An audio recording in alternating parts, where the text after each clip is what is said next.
Dégager ses poumons à tout prix, cette femme s'est noyée dans le lac Kivu. Elle se trouve dans un état grave avec d'autres passagers. Alors les secours tentent de les réanimer à même le sol, dans le port de Goma. Le visage blême, certains peinent à revenir à eux. Le drame s'est joué à 200 mètres de là. Sur ces images, le bateau parti de Minova Tang ne parvient pas à garder son cap, puis chavire. Au moins 23 personnes ont trouvé la mort et une centaine sont portées disparues. À l'intérieur du bateau, même si tu paies ton billet, tu ne vas pas rester assis, car tu vas trouver le bateau déjà plein. Tu resteras debout et sans gilet de sauvetage.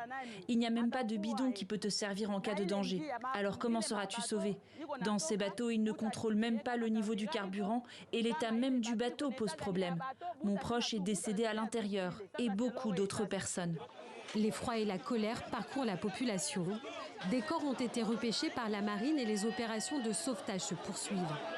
À bord, selon certains témoins, il y avait près de 400 personnes, dont des enfants. Cette passagère a vécu le pire. Lorsqu'on se rapprochait du marché de Kituku, le bateau a commencé à faire des mouvements inhabituels. Ils ont demandé à chacun de rester assis à sa place. Moi, j'étais assise du côté où étaient chargés des sacs de légumes. Quelques minutes plus tard, le bateau a lâché et tout le monde a sombré dans l'eau. Je ne sais pas nager, mais Dieu m'a aidée.